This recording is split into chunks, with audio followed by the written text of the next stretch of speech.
Mode. Hi, everybody. Welcome to your Southern California Home Advocate Report with your Southern California Home Advocate, Pastor Fred Howard. How are you, Fred? I am awesome. It is a wonderful day, beautiful day out, fresh off, the holiday. Absolutely. It's summer season for Yes, it realtors is. and investors, right? This is like hunting season, This technically, in is the the world of real time. estate. This is the time. Right. Yeah. Yeah, I wish it was going to be like that. But that's what we're going to talk about today. But first, use the information in the description. Can't remember that? Type in the words home advocates with an S. Find Fred's information right on the front page. If you can't remember that, there's an 800 number, 833 WOW HOPE. How simple is that? All right, let's move forward. How does the housing market look to you right now?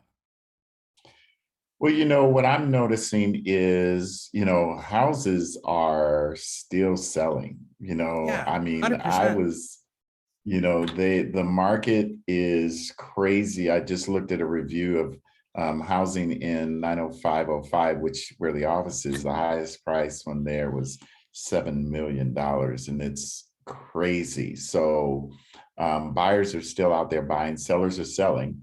Like I always say, the market is what you make it. And so I choose to look on the positive end and say, I'm here to help, whether you're buying, battling the interest rates, or you're willing to sell, battling what the buyers are willing to do, so there we go. Well, you're a completely unique person. First of all, from a counsel perspective, for an education perspective, as and literally from a professional perspective, you have a vast array to counsel people for what we're going to actually talk about today, which is it's a really stressful time. I mean, Mhm. really stressful time with bad recommendations, people taking bad actions, the elderly, from my perspective, being taken advantage of, who've missed payments Absolutely. by investors right now. Like, there's a lot of bad things happening. And we're talking roughly about 15 million people being displaced, from renters to homeowners. And so let's Right. break this down into sections, because you're literally, of all our home advocates, you are one of the most unique, because part of your day job is being a pastor and Right. counseling people. Right.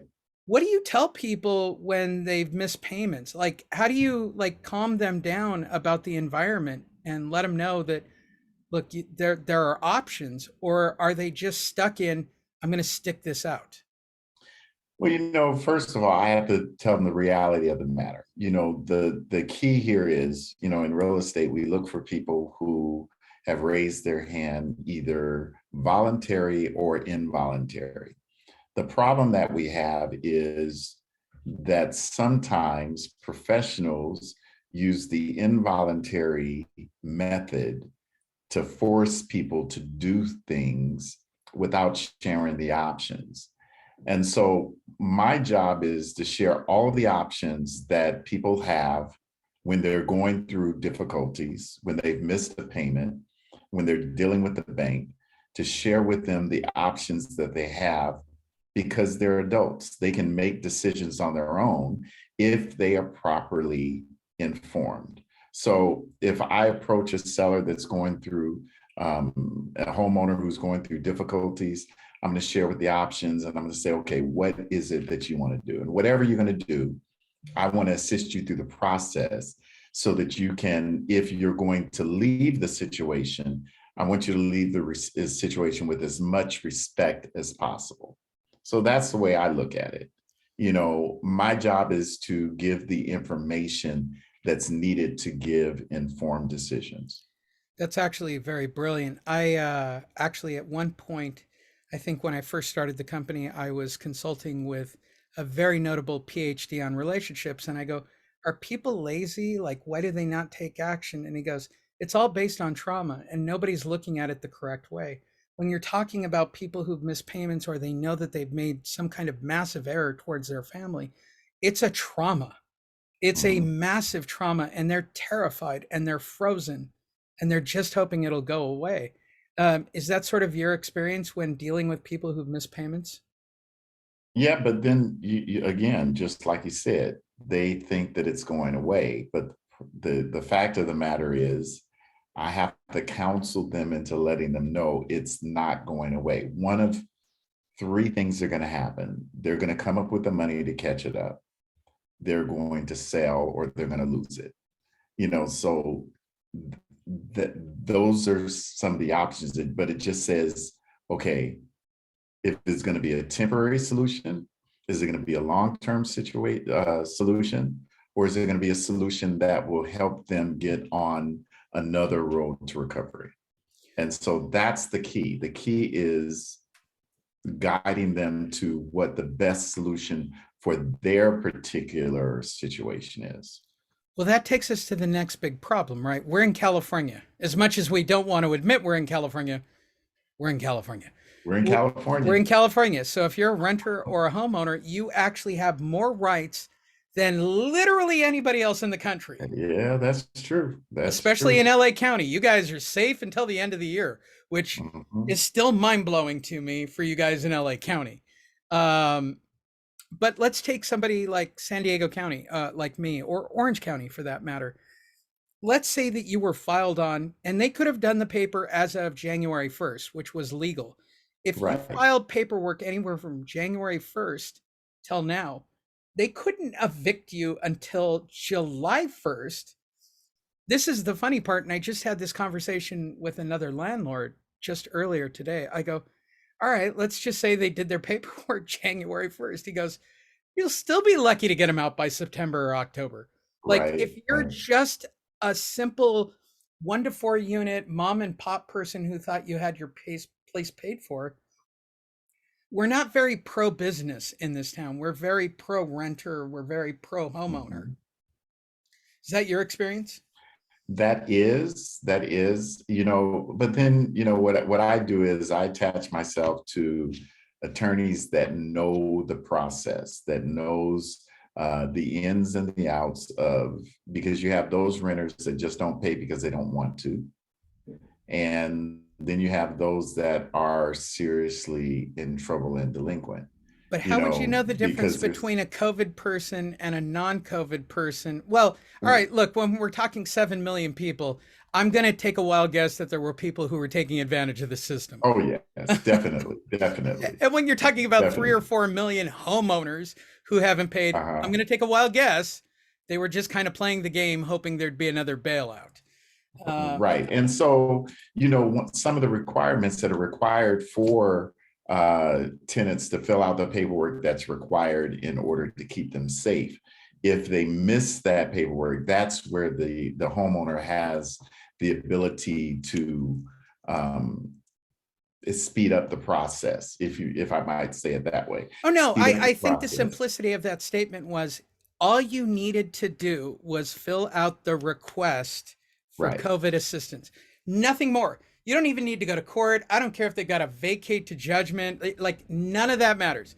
If you manage to fill out paperwork asking for COVID relief during the COVID period, you're safe. Like, like you're getting a free ride. It's just the way Newsom set up California. I mean, more or less.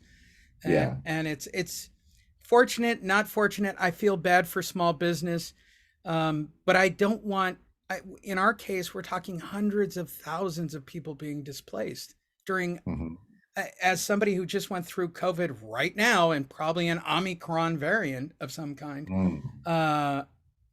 you're displacing a lot of people with a lot of stuff going on, especially with the homeless thing and everything else. It's really scary. I'd be scared. It is. And so we have to position ourselves to make sure we're doing what's best in the best interest of the homeowner, and then also give viable options to those that are renting. Because there's a property across the street from my church that's a new build, a duplex, and each unit is being rented for $4,000 a month. Wow. And I have an ocean. You realize I have an ocean view here at the offices with the office, and I pay $3,000 with a view of San Diego. So you understand? Oh my gosh, it's crazy.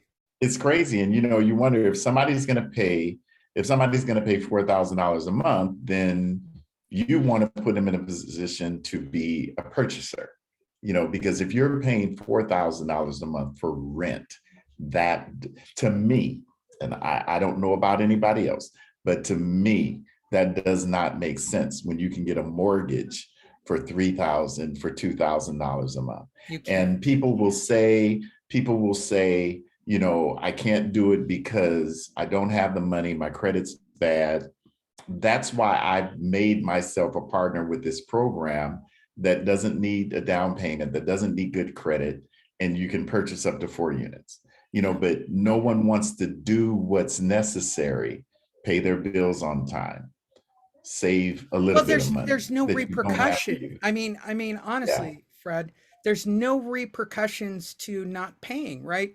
We're talking about resetting monetary value. We're talking about resetting FICOs. We're not really documenting people who've missed. We're not really keeping track of people who did forbearance. Like, there's no repercussion. Like, I would be furious if I were a homeowner with, say, a 4 or 5% loan when the rates went down to 3, to find out that Mhm. people aren't making those payments. I would lose my mind. Why would I Yeah. want to pay? Why should I pay? Well, if you don't, What, in then a people are like, year or 2 years you might take my place from me? I mean, well, that's that's what we've demonstrated at this yeah, point. that's the principle. If you don't pay, what are your options if you don't pay? Well, and it gets posed to me all the time. Well, what does that really mean? It means that if you're going to play that game, you're going to lose out on a lot of equity. I mean, the bottom line Right. is, how much equity are you willing to give up based on your principle and your pride of not wanting to? You and I are both from an era of the strategic default. That's a dangerous game. That's a dangerous game Right. you're playing, right? You're going to You go into know, I default over that. Yeah. I had a client that I had in Harbor City, and he had about, I would say, a good 80 to $85,000 worth of equity. Decided he was in foreclosure, decided he wanted to sell. We made the agreement to sell. Then somebody tickled his ear and told him, listen, I'm going to help you save the property. And so he went through the process, called me and said, listen, I'm going to take it off, because somebody's going to help me. I'm like, great, fine.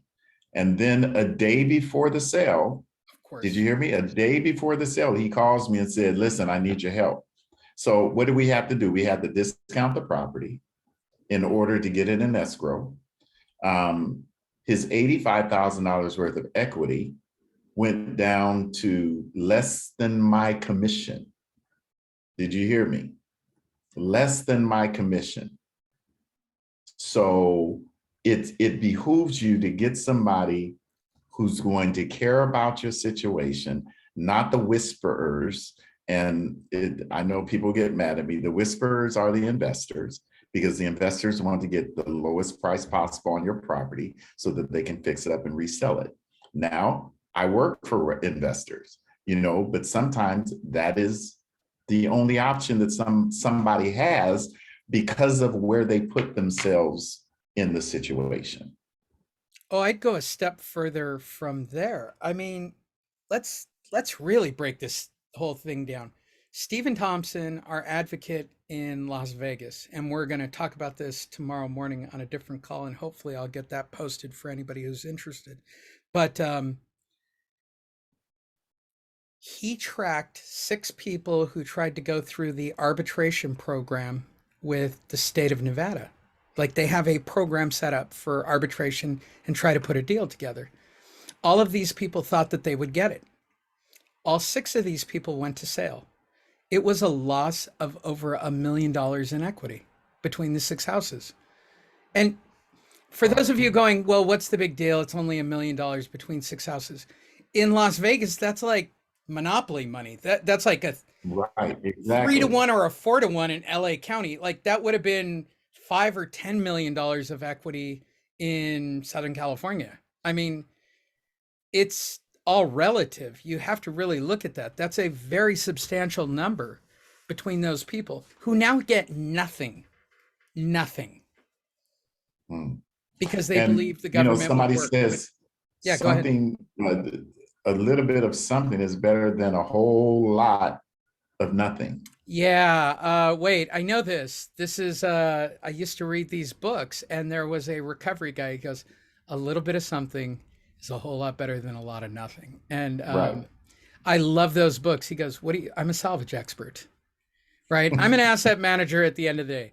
A little Right. bit of something is a whole lot of better. It's all kinds better than nothing. Right. Yeah. Yeah. And, you know, people don't know, even now with the way the market is, homes that are going into foreclosure or going up for sale is different than it was in 2007. 2007, you were dealing with homes that were upside down. You're dealing with homes now that are With equity. have equity in them, so they have the options that they can do something with it. And the thing is, they're losing that option because uh, they're greedy sometimes. You I know, don't, you know what? And I go back to the PhD that I hired to explain it all to me. He goes, it's just fair. It's just fair. At the end of the day, yeah, I mean, yeah, it's that's just, it's an elemental fear, right, right. right? Like, it's going to affect my family. It's going to affect this. It's going The fear of where am I going? Where am I to, going if I leave here? What am I going to do if I leave here? Which ergo goes into the fact of when we talked about that rental that costs $4,000. You know, so you're leaving something to go to what? You know, and I understand the thought process. However, you got to do something. I'd rather leave that situation with something in hand than to leave it with nothing. shelter, food, family. Yeah, It's the way it's always definitely. going to be. And, you know, we work in a very difficult market. And by the way, keep an eye out for investors and lawyers. They are circling like piranha right now around people Yes. who've missed payments, including those of you who are renters listening to this. Don't believe the hype. Okay. Right. Right. There is Find no somebody quick who's going fix. to give you the right information. 100%. Use the information down below. Click the links. Please get involved. Please give us a call. Anything you'd like to add for this week? Just want you to say, if you need any information, give me a call. Fred Howard Real Estate Team at Keller Williams Realty. I am here at your service.